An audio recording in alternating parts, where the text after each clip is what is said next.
través de las Escrituras encontramos una clara división que hace Dios entre lo que le agrada y lo que le desagrada, entre lo que Él aprueba y desaprueba.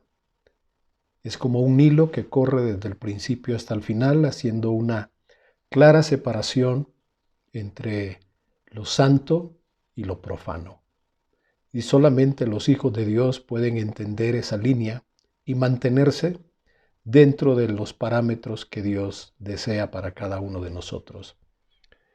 Vamos a leer en el libro de Proverbios, en el capítulo 4, un verso muy conocido, 4, 18 y 19, porque veremos la comparación que hace el Señor. Mas la senda de los justos es como la luz de la aurora, que va en aumento hasta que el día es perfecto.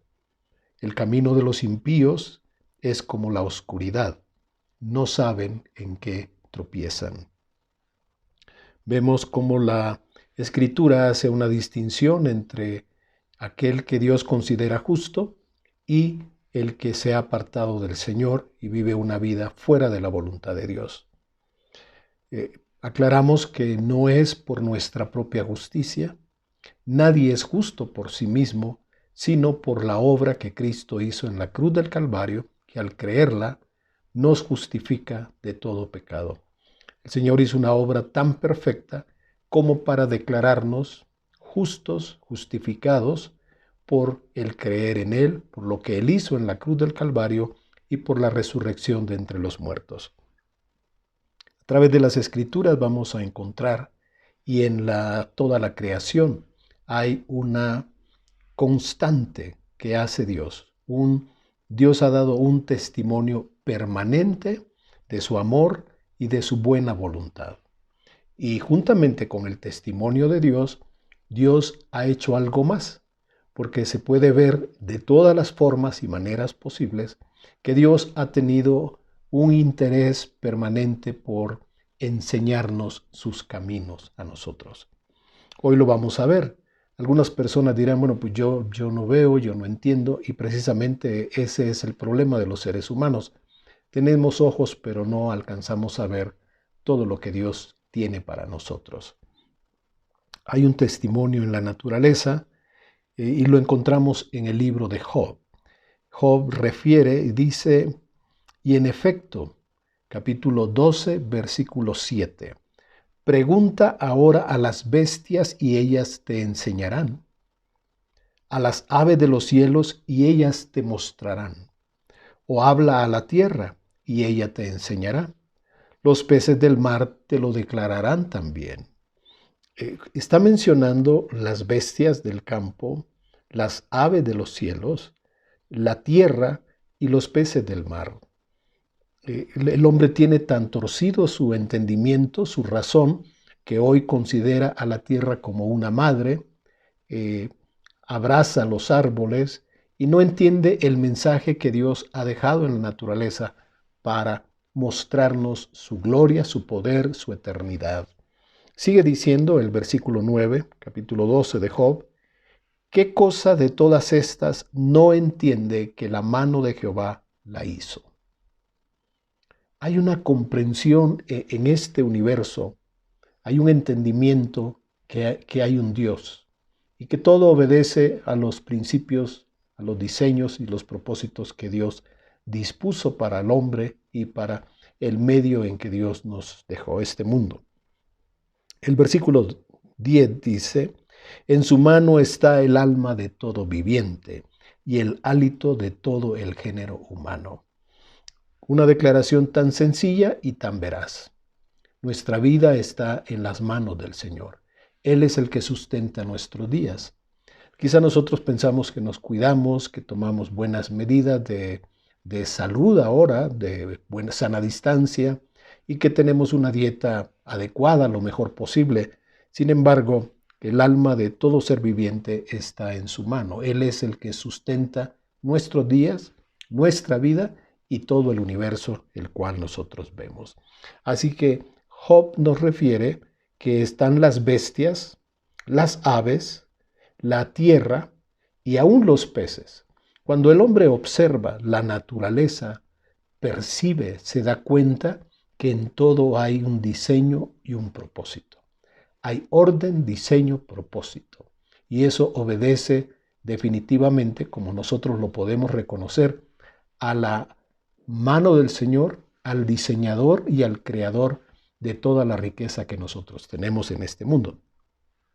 Solamente, tenemos que aclarar, solamente el hombre se niega y se resiste a aceptar la soberanía de Dios en su vida como en la naturaleza.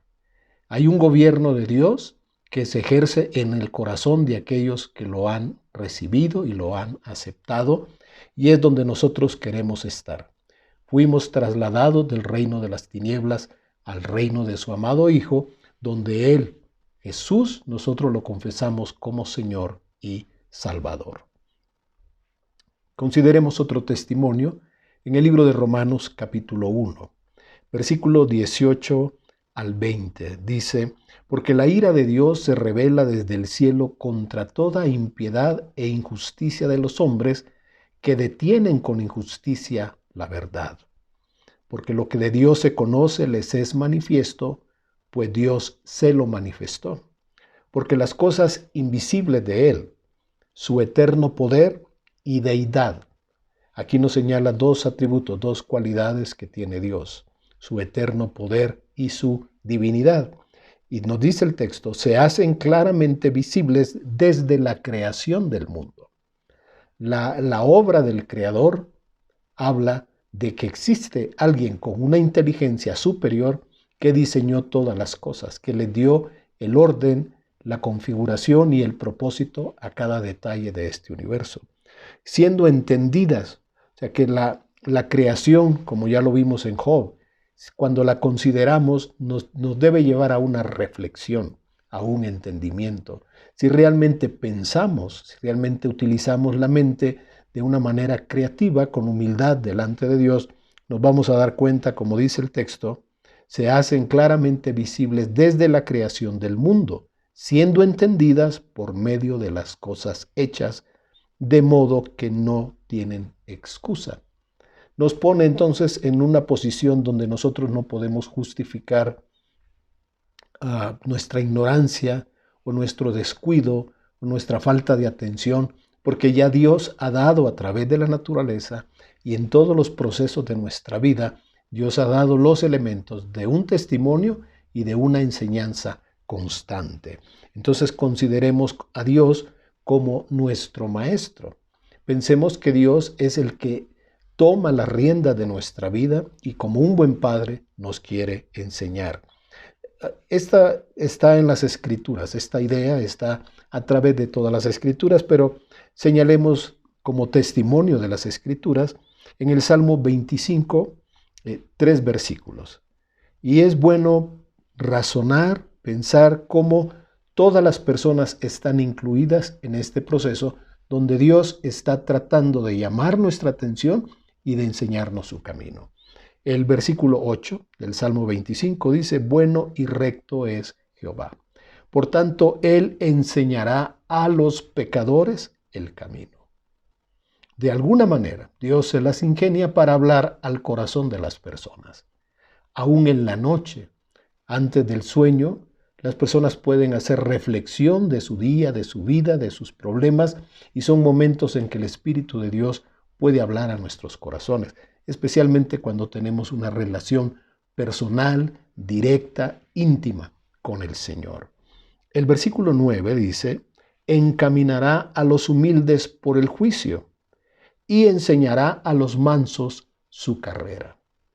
Le enseña a los pecadores, pero también Dios tiene la disposición de encaminar, de enseñar a los mansos, las personas que tienen una actitud de humildad y de mansedumbre ante Él. Y el versículo 12 dice: ¿quién es el hombre que teme a Jehová? Ahora está hablando de otra cualidad que deben tener los hijos de Dios, que es el respeto, el temor de Dios. Y dice: Él le enseñará el camino que ha de escoger. Cuando estamos en momentos que debemos tomar decisiones, en disyuntivas en nuestra vida, Debemos voltear nuestro corazón al Señor, pedir dirección, aceptar que nuestra vida está en sus manos y rogar que su voluntad, que ya sabemos es buena, agradable y perfecta, se pueda cumplir en nuestra vida. No tengamos temor de decirle al Señor, hágase tu voluntad. Ven a mi vida, Señor, toma el control de mi vida, de mi destino, de mis pasos, de lo que yo debo hacer, con quién debo ir, con quién me debo relacionar, porque aquí dice claramente que Él enseñará el camino que ha de escoger. Debemos tener la disposición también de seguir la instrucción que Él nos muestre. La enseñanza que Dios hace en la vida de sus hijos, de los justos, eso ya estaba profetizado. Isaías nos dice en el capítulo 54, verso 13, y todos tus hijos serán enseñados por Jehová, y se multiplicará la paz de tus hijos. Ser enseñados por Dios fue lo que Jesús dio el cumplimiento de esa palabra. En San Juan 6:45 dice que está escrito en los profetas, y serán todos enseñados por Dios. Así que todo aquel que oyó al Padre y aprendió de Él, viene a mí, dice Jesús. Él está dando a entender, enseñando que el cumplimiento de aquella profecía ahora estaba a través de su vida y de su ministerio. Es Dios el que ha venido a enseñarnos. Y así está profetizado. Todos serán enseñados por el Señor en Jeremías 31. Nosotros somos bendecidos y somos muy, muy favorecidos teniendo la dirección y teniendo la enseñanza de nuestro Señor Jesucristo. Podemos decir también que el proceso de enseñanza está asegurado por Dios. Dios ha tenido el control, ha enmarcado este proceso para que nosotros aprendamos de Él, podamos ser guiados por Él como hijos. Cuando uno participa con otras familias, uno se va dando cuenta cómo dentro de cada hogar hay ciertas reglas que cada familia determina. Y aunque algunas nos puedan parecer que no son lo mejor, sin embargo respetamos que cada persona tenga en sí la confianza, la dirección de su vida de acuerdo a digamos, como las políticas que cada familia establece, a veces sobre las amistades, sobre las salidas con los amigos, etcétera. Cosas que en un momento los padres determinan y que lo mandan sobre la vida de sus hijos, y cuando vienen visitas, entonces ellos se pueden sorprender de cómo es que una familia piensa. Pues en este caso estamos hablando de Dios como Padre y de la familia que le pertenece a Él, donde Él ya ha establecido, como dice en San Juan 14:26, cuando el Espíritu Santo venga, dice, a quien el Padre enviará en mi nombre, dice Jesús, Él os enseñará todas las cosas que Dios quiere, que Dios aprueba, que Dios determina, y os recordará lo que yo os he dicho. Así que Dios, lo podemos decir así, tiene asegurado este proceso de enseñanza y aprendizaje. Entonces estamos confiados, seguros, no estamos ni vamos a la deriva. También en San Juan 16:13 Jesús nos aseguró que cuando venga el Espíritu de verdad, esto es muy importante, porque vivimos en un mundo donde se levantan muchas voces y todas pretenden tener la verdad. Pero cuando venga el Espíritu de verdad, Él os guiará a toda la verdad, porque no hablará por su propia cuenta, sino que hablará todo lo que oyere y os hará saber las cosas que habrán de venir. Así que Él nos enseña la verdad, nos guía la verdad y nos edifica en la verdad. Por eso podemos al leer las Escrituras darnos cuenta que Dios es en realidad un gran maestro. Y Él usa, en este caso vamos a ver, un método que se llama el método de comparación. Comparar es una cualidad que tenemos los seres humanos, una facultad para distinguir, identificar y distinguir semejanzas o diferencias entre dos cosas distintas, dos ideas, dos personas, dos cualquier cosa podemos hacer una comparación entre el día y la noche, y de ese razonamiento, al compararlo, nosotros sacamos un nuevo entendimiento y podemos ampliar nuestra comprensión de la vida. Podemos también relacionar conceptos con conceptos nuevos con conocimientos que ya teníamos anteriormente cuando hacemos comparaciones. Cuando se hacen recetas de cocina, cada persona va llevando un ritmo y una forma en que al final pueden comparar las recetas y decir, pues a mí me tardó tanto tiempo, pues yo le puse esto más, yo le quité esto, y se establecen entonces las comparaciones. En las Escrituras podemos ver ejemplos de comparación entre lo que Dios aprueba y lo que Dios desaprueba, entre la sabiduría y la necedad, entre lo bueno y lo malo, entre el sabio y el necio, el hombre piadoso y el hombre impío, el hombre que es diligente en todas sus actividades y aquel que es perezoso. Podemos ver también que las Escrituras nos hablan de personas sensatas y personas insensatas. Y en la enseñanza del fin del tiempo habla de que son las personas sensatas las que se preparan para la venida del novio. Las otras vírgenes, dice la Escritura, estaban invitadas, estaban ya listas a participar, pero lamentablemente no se habían preparado. La Biblia nos enseña sobre el hombre justo, el hombre pecador, el hombre justo y el hombre injusto, el hombre santo y aquel que se aparta de los caminos del Señor. Y también a través de las Escrituras Dios nos da ejemplos prácticos donde nosotros podemos aprender y enriquecer nuestra propia comprensión de la vida, nuestra sabiduría, para que nosotros apliquemos estos principios y podamos vivir de una mejor manera. Vamos a leer en el libro de Proverbios, capítulo 24. Salomón da un ejemplo, es un ejemplo de la vida real. Esto nos puede pasar en todo momento, solo que nosotros vivimos ahora en una época de mucha velocidad y andamos en autos, entonces nos perdemos de muchas cosas. Más si vamos manejando, estamos más atentos del camino que de muchas cosas que están ocurriendo a nuestro alrededor. Pero Salomón dice: pasé junto al campo del hombre perezoso. Aquí él ya sacó una conclusión. Es un hombre perezoso. Y dice, y junto a la viña del hombre falto de entendimiento. Salomón era un hombre sabio. Está conocido en las Escrituras que Dios le dio sabiduría.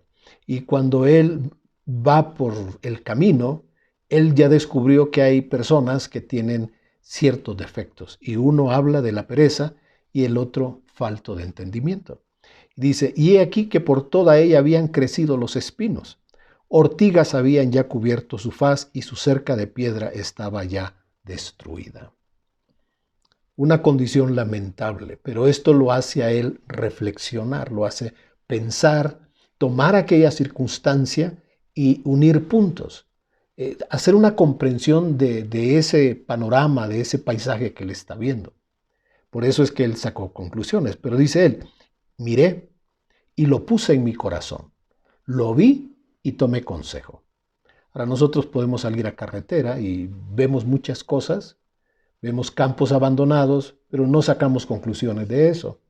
Y vemos gente que es muy laboriosa, gente que está trabajando el campo con una yunta, con un tractor, y entonces nosotros pensamos, es una oportunidad de aprendizaje. Esa persona se ha levantado desde muy temprano para trabajar su tierra. Esa persona está sembrando a tiempo y tendrá una buena cosecha. Y podemos pasar por lugares donde se ven abandonados, descuidados, y eso, así como es en el campo, puede ser el uso de un vehículo que nosotros no le demos el mantenimiento adecuado. Pero aquí él está observando algo y dice, lo miré y lo puse en mi corazón y tomé consejo. Dice después, un poco de sueño, cabeceando otro poco, poniendo mano sobre mano, otro poco para dormir. Así vendrá como caminante tu necesidad y tu pobreza como hombre armado. Ahora no solamente hizo un estudio de la situación, hizo un análisis de aquella condición, sino que ahora también está previendo el futuro. Aprendió algo, analizó y ahora sacó, lo puso en su corazón y tiene una proyección de lo que va a pasar en el futuro. Esas personas, un día vendrá su necesidad, pero vendrá como un hombre armado. No le podrán resistir, no lo podrán enfrentar, porque han descuidado tanto tiempo su vida que cuando la necesidad viene sobre ellos, no tienen capacidad para salir adelante. Así que a través de esta escritura, nosotros también podemos aprender de la riqueza del Espíritu Santo. Otro pasaje que es muy hermoso y va en este pensamiento, lo encontramos en Proverbios 1, del 20 al 22. Dice así Salomón también: la sabiduría clama en las calles. Cuando nosotros vamos a la calle, pues nos distraemos, pero aquí está enseñando que en las calles uno puede encontrar una sabiduría de Dios, un entendimiento, una enseñanza o un testimonio de lo que Dios hace. Y dice: esta sabiduría alza su voz en las plazas, clama en los principales lugares de reunión, en las entradas de las puertas de la ciudad, dice sus razones. En medio del bullicio y en medio quizás del comercio, si pudiéramos reflexionar lo que estamos viendo, podríamos aprender muchas lecciones. Podríamos aprender de gente que está afanada en el buen sentido, trabajando muy laboriosamente para lograr una buena producción. Personas que han desarrollado buenos hábitos, que los están llevando a la práctica y que Dios traerá bendición, riqueza por su fidelidad y por su diligencia. Y dice también: ¿hasta cuándo, oh simples, amaréis la simpleza? Ahora Salomón nos está mostrando en la observación que él ha hecho al salir, al viajar, al ir por las ciudades, al ir por los pueblos, dice que hay personas simples, que el interés de su vida es amar la simpleza. Aman cosas que no tienen valor. Luego están los burladores, dice. Ellos están entretenidos en burlarse de otras personas. Están inventando apodos, están inventando defectos para burlarse de su prójimo. Y en tercer lugar están los insensatos. Estos son los que en un nivel más profundo espiritualmente aborrecen la ciencia. El principio de la sabiduría es el temor del Señor, pero los necios, los insensatos, desprecian la enseñanza, la sabiduría y el consejo. Así que salir a la plaza puede representar un gran aprendizaje cuando vemos y observamos lo que está aconteciendo alrededor. La suma de esto que estamos mencionando nos lleva entonces a tener una mayor capacidad de tomar decisiones. Y las más grandes decisiones debemos tomarlas y hacernos responsables por ellas siempre y cuando tomemos decisiones. Ahora, si no tomamos decisiones, también eso es otra decisión, muy lamentable, por cierto. Pero ¿a quién vamos a seguir? El ejemplo de quién vamos a seguir. El ejemplo de las personas que están en las Escrituras y que son un buen modelo para nosotros. El libro de Hebreos capítulo 11 nos da una lista preciosa y un ejemplo. En cada texto, en cada línea, en cada versículo, podemos obtener una enseñanza que edifique, que fortalezca nuestra vida. Podemos ver también ejemplos en las Escrituras de personas que decidieron no obedecer a Dios o que fueron muy descuidados en cuanto a su relación con Dios y que al final eso les llevó a la ruina. Si nosotros observamos esos ejemplos, podemos sacar enseñanza, ponerlo en nuestro corazón como hizo Salomón. También vemos que a través de los días nosotros vamos escogiendo caminos, ya sean caminos de vida, caminos de salud, caminos de fortaleza, caminos de aliento, caminos de aprendizaje, o podemos escoger caminos que nos van a llevar por un desierto, por valles de lágrimas, por aflicciones, por dolores y preocupaciones. En la Biblia se nos presentan caminos de vida y caminos de muerte, caminos de salvación eterna y el camino de la condenación. Son dos caminos y nosotros decidimos por dónde vamos a andar. Ahora pienso que podemos considerar tres aspectos en la vida de aquellos que Dios ha llamado justos, como decía el texto que leímos al principio. La senda del justo es como la luz de la aurora, que va en aumento y hasta que el día es completamente definido y se considera el día perfecto. Así, de gloria en gloria avanza la vida de aquellos que han escogido a Dios como su Señor y su Salvador. Y una de las cosas que podemos considerar en la vida de los justos es el fundamento de su vida. Ya vimos que no es nuestra justicia y que no son nuestras buenas obras, sino que es lo que Cristo hizo en la cruz del Calvario. El hombre que murió en la cruz quizás le hizo daño a muchas personas por robo, por asalto, por cualquier cosa que ese hombre hizo en daño de la sociedad, lo llevó a estar en la cruz, a morir, a pagar por sus acciones. Así que pudiéramos decir, con justicia ese hombre no merecía misericordia. Ese hombre merecía pagar por todo el daño que hizo. Pero así es el Evangelio, es una buena noticia para todos aquellos que no teníamos esperanza, que al creer en Jesús, Dios nos da la posibilidad, nos da la oportunidad que escojamos la salvación y no la condenación. Este Evangelio es predicado para que todo aquel que crea en él tenga vida eterna, no se pierda, venga de la muerte a la vida eterna, de la condenación a la salvación. Así que lo primero que debemos considerar es el fundamento del justo. Y no está en nuestra propia justicia. El fundamento de nuestra justicia se llama Jesús. Y somos justos por lo que Él hizo en la cruz y por lo que Él dice que nosotros somos ahora en Cristo Jesús. Así que hemos elegido, esa es nuestra decisión como justos, como personas creyentes. Ponemos toda nuestra atención en Jesús. Ponemos toda nuestra devoción en el Señor. El fundamento de nuestra vida no son nuestras buenas obras, no es nuestra conducta, no es nuestro esfuerzo, no son nuestras buenas obras, sino lo que hizo Cristo en la cruz del Calvario, que nos extiende gracia, amor, perdón y misericordia, y nos llama a ser parte de su familia, a ser los hijos de Dios y tener una participación con Él por la eternidad. Y hemos visto que el fundamento que es Jesús es seguro y es estable.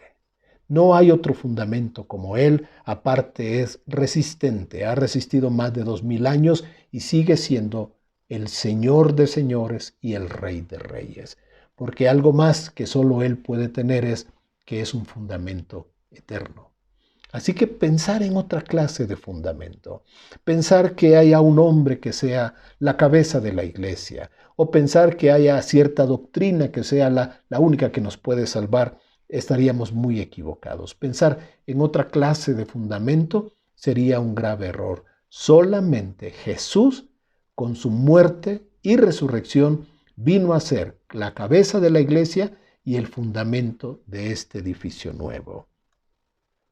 Jesús lo llevó a la conclusión de su mensaje en lo que se ha llamado el Sermón del Monte.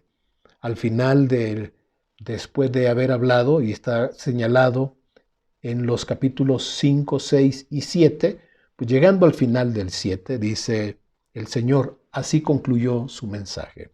Cualquiera, pues, este mensaje está abierto para cualquier persona. Cualquiera, pues, que me oye estas palabras y las hace, le compararé a un hombre prudente. ¿Por qué? Porque edificó su casa sobre la roca. Y cuando descendió lluvia, vinieron ríos y soplaron vientos y golpearon contra aquella casa. Dice, no cayó porque estaba fundada sobre la roca. Y en el extremo opuesto, cualquiera que me oye estas palabras, pero no las hace, está oyendo el mensaje, pero no lo lleva a su corazón, no lo atesora, no lo aprecia, no lo valora. Oye la palabra de Dios, pero su corazón está insensible. Así que oye las palabras y no tiene el interés, el más mínimo interés por cumplirlas. Entonces, dice Jesús, le compararé a un hombre insensato. Insensato porque ha rechazado la palabra de salvación. Lo compararé a un hombre insensato que también edificó su casa, pero sobre la arena. Y descendió lluvia, vinieron ríos, soplaron vientos y dieron con ímpetu contra aquella casa. Y cayó la casa y fue grande su ruina. Fue grande porque en aquel momento había puesto toda su esperanza donde no debía haberla puesto.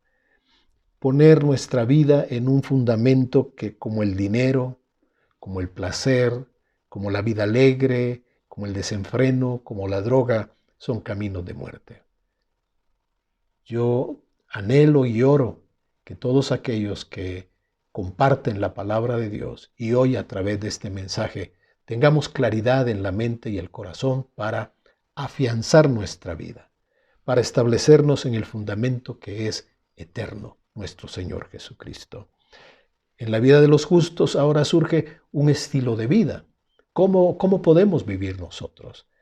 Por el sacrificio de Jesús somos considerados justos. Ahora, ¿cómo debemos vivir? Y las Escrituras nos ayudan porque nos señalan el camino. Recordemos que Dios siempre ha estado al pendiente de enseñarnos. Nos da testimonios y nos enseña. Nos da evidencias, pruebas de su amor, de su poder, de su bondad y también nos quiere enseñar.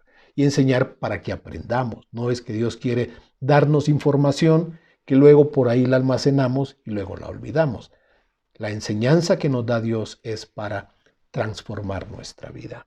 Dice Efesios 4:17 en adelante, esto pues digo y requiero en el Señor, que ya no andéis como los otros gentiles que andan en la vanidad de su mente, teniendo el entendimiento entenebrecido, ajenos de la vida de Dios por la ignorancia que en ellos hay, por la dureza de su corazón, los cuales después que perdieron toda sensibilidad, se entregaron a la lascivia para cometer con avidez toda clase de impureza. Y ahora viene para los hijos de Dios. Mas vosotros no habéis aprendido así a Cristo. No hemos aprendido a vivir de esa manera, sino que vivimos a Cristo, viviéndolo, experimentándolo, siendo alimentados con su palabra, siendo inspirados y nutridos por su Espíritu Santo. Nosotros hemos aprendido, estamos aprendiendo a Cristo como Señor y Salvador de nuestra vida. Dice, mas vosotros no habéis aprendido así a Cristo, verso 21, si en verdad habéis oído y habéis sido por Él enseñados. Aunque la palabra la enseñan los hombres, las personas, es Cristo a través de diferentes instrumentos que nos enseña su palabra, su voluntad, y no podemos nosotros negar que es Dios el que a través de su Espíritu Santo ha usado muchos recursos para darnos testimonio y para enseñarnos.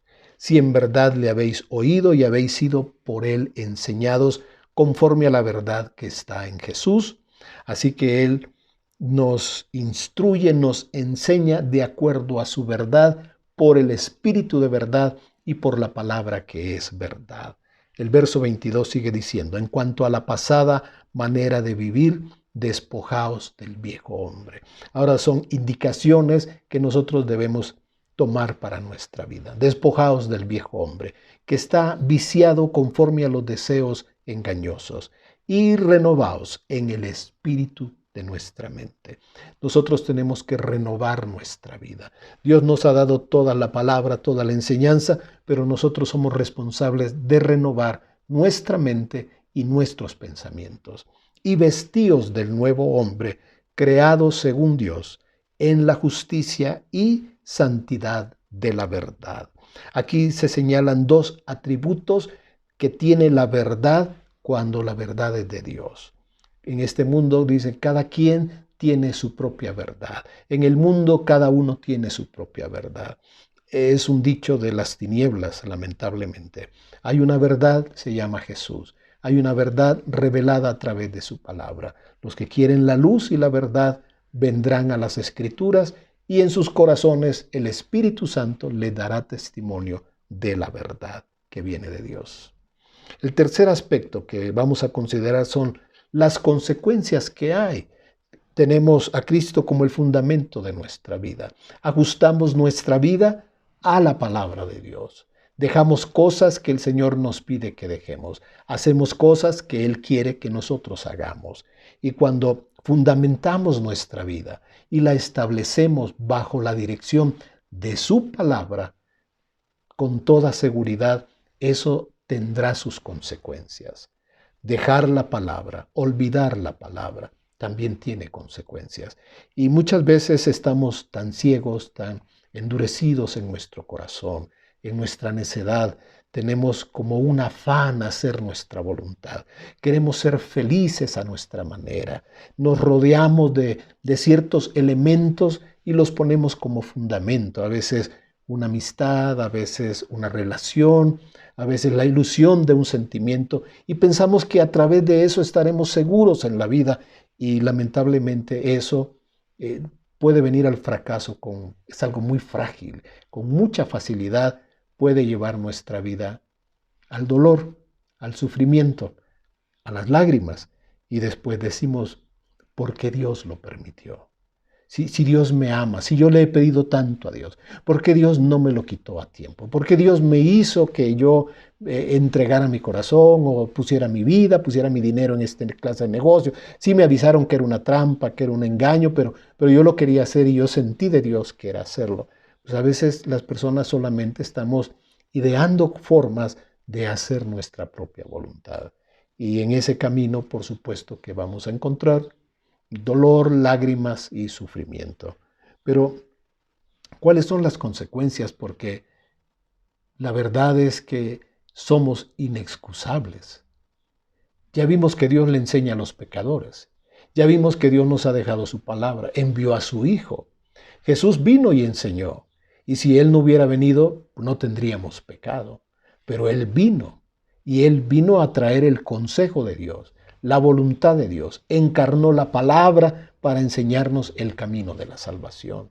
Ahora es tan fácil como poner nuestra fe solo en Jesús y ser hijos de Dios y ser salvos por la eternidad. Así que somos inexcusables delante de Dios, porque Él ha dado a través de nuestra vida, a través de la historia, testimonio y enseñanza. En San Juan, en el capítulo 15, hay 2 versículos que Jesús enfatiza esto y dice, verso 22, si yo no hubiera venido ni les hubiera hablado, no tendrían pecado. Jesús vino para dar evidencia de la luz, de la verdad y del amor del Padre. Pero en el Evangelio de Juan anteriormente dice, los hombres amaron más las tinieblas. Así que las tinieblas son una elección. Sí es un grave error, sí es un engaño, pero es al final nuestra decisión. No tendrían pecado, pero ahora no tienen excusa por su pecado. Y el versículo 24 dice el Señor, si yo no hubiera hecho entre ellos obras que ninguno otro ha hecho, no tendrían pecado. Pero ahora han visto las obras de Dios, la gloria de Dios, y han aborrecido a mí y a mi Padre. Así que nosotros somos al final los que elegimos. Tenemos a través de nuestra vida diferentes momentos en que Dios vino a nuestro corazón y nos habló a través de los padres, a través de ciertas amistades buenas, digamos, a través de la iglesia, hermanos, el mensaje, el pastor, la obra del pastor, la consejería del pastor, la oración del pastor. Mucho de lo que se hace en la iglesia a través del cuerpo de Cristo tiene la intención de que permanezcamos en la luz y en la verdad. Pero al final nosotros elegimos. Los que hemos elegido a Jesús, digamos, hemos puesto un fundamento eterno y estamos ajustando nuestra vida a la voluntad del Señor. Así que nosotros sabemos que al final de este camino compartiremos la eternidad con el Señor. Entre un camino de luz y de tinieblas, escogemos la luz. Entre un camino de vida a muerte, hemos escogido la luz, la vida, y ahora escogemos salvación. La salvación es la elección que nosotros hacemos con todo nuestro corazón. Hay entonces caminos y destinos finales, porque hoy vivimos unos cuantos años. Hoy vivimos por un tiempo que es frágil y del cual no estamos totalmente seguros. pero las decisiones que hagamos hoy sí nos pueden asegurar por la eternidad. Lo que hoy elijas, el volverte al Señor, el ponerse en las manos del Señor, el darle a Dios el sí, sí Señor, haz conmigo tu voluntad, haz lo que tú quieras, envíame a mí, vengo para hacer tu voluntad, Señor. Esas declaraciones son las que guían nuestra vida y que en medio hoy de una turbulencia van a ser un faro de luz y van a ser un norte que nos va a guiar en la buena voluntad del Señor. Así que yo pienso que todos debemos responder una pregunta. ¿Dónde estaremos en la eternidad? Y a un nivel personal, cada uno de nosotros debe dar su propia respuesta. Hay personas que dicen, bueno, a mí me gustaría estar en el cielo. A mí me gustaría llegar al cielo y que no me sacaran, pues, ¿verdad? Porque hay esas clases de imágenes, de historias que llegan al cielo, pero San Pedro no los deja pasar, les pone unas trabas y cosas de ese tipo. Las personas, por ignorancia, pues, tienen ideas muy distantes de la realidad y de la Escritura. Pero la verdad es que la eternidad no será donde nosotros pensemos o imaginamos, donde deseemos nosotros. Será a donde nosotros hemos elegido, donde hemos confiado, donde hemos creído, y ahí es donde estaremos. ¿Existe un cielo? Hay un cielo. La Biblia lo llama el tercer cielo, donde está el Señor, donde están sus ángeles, donde Él gobierna. La tierra es el estrado de sus pies. Pero el cielo hay un lugar donde Dios mora y habita. Y hay otro espacio donde el enemigo se mueve y planea hacer el daño y resistir la voluntad de Dios. Pero nosotros podemos determinar dónde queremos estar y podemos responder a esta pregunta: ¿dónde estaré en la eternidad? Estaré con mi Señor. Él me fue a preparar un lugar a mí. Él fue para que yo tuviera asegurado un espacio junto a Él por la eternidad. Así que cuando elegimos a Jesús como Señor y Salvador, estamos eligiendo la vida eterna con Él. Otras personas tendrán la vida eterna separados de Él en un lago que arde con fuego y azufre, que fue preparado inicialmente para Satanás y sus ángeles. Así que a manera de conclusión podemos decir, Dios nos ha dado un testimonio permanente de su amor, de su bondad y de su misericordia. Y Dios ha desarrollado muchos procesos para enseñarnos a través de la vida en circunstancias a veces difíciles, a veces muy agradables. Dios ha estado presente con una intención: poder enseñarnos sus caminos y su voluntad. Dios siempre ha estado tratando de llamar nuestra atención. No podríamos decir que Dios me abandonó, porque en realidad Dios nunca nos abandona. Somos nosotros los que le damos la espalda a Dios, los que enfriamos nuestro corazón, nuestra relación y nos alejamos de Él para hacer nuestra voluntad. Porque si venimos a la luz, tenemos que reconocer nuestra necesidad de Él y que lejos de Él nuestra vida no tiene sentido. Nuestra vida pierde su orientación porque solamente en Cristo la vida tiene una plena, total, absoluta satisfacción. Dios ya mandó a su Hijo Jesús, ha dejado su palabra, Jesús murió y resucitó. Dejó su palabra, envió el Espíritu Santo. Así que, ¿qué más queremos nosotros? ¿Qué más podemos pedir? Ya Dios ha hecho una obra tan perfecta que nos considera sus hijos y su familia. Así que debemos nosotros reconocer, somos responsables ante Dios y no podríamos tener ningún tipo de excusa. No podríamos decir, se me pasó, se me borró, se me olvidó, no lo agendé, porque de una y de otra manera Dios ha estado presente en nuestras vidas. Recuerda que todos un día pasaremos a la eternidad. Nuestra vida aquí es el inicio de un camino peregrinar que nos lleva a la morada del Padre Celestial. Eso debemos tenerlo en perspectiva siempre. En los mejores momentos, recordemos que estamos de paso en este lugar. En los momentos más difíciles, en los más tristes y dolorosos, sabemos y somos consolados por el Espíritu, que es consolador, para que nuestra esperanza no se finque en esta tierra ni en los beneficios de esta tierra. Caminamos a la eternidad. Viviremos en la eternidad con nuestro Señor. Y solamente los justos, el camino de los justos es el camino de la esperanza. Porque el camino de los malos, el camino de los impíos, es la oscuridad. Por eso no saben ni siquiera en qué tropiezan. Cuando nos alejamos de la luz, nos alejamos de la esperanza. Venir al Señor, ponernos en las manos del Señor, permitir que Él edifique nuestra vida. Si nos volvemos a Él, Él edificará tu vida con un fundamento eterno, con un modelo de vida que le dé gloria a Él, que honre el nombre del Señor y que sea bendición para muchas personas. Y tu esperanza nadie la podrá quitar.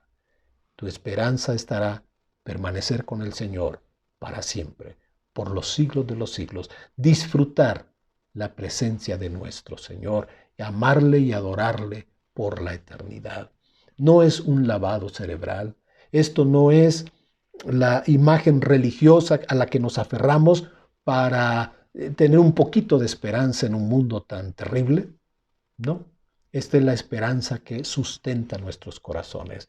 Esta es la esperanza que nos fortalece y en la que nos gloriamos hoy, porque estaremos con el Señor para siempre. Cuando Él venga, y estamos muy prontos, los muertos en Cristo resucitarán primero. Y los que estemos, dice el apóstol Pablo, los que estemos presentes, vivos, seremos transformados en un abrir y cerrar de ojos y estaremos con el Señor para siempre.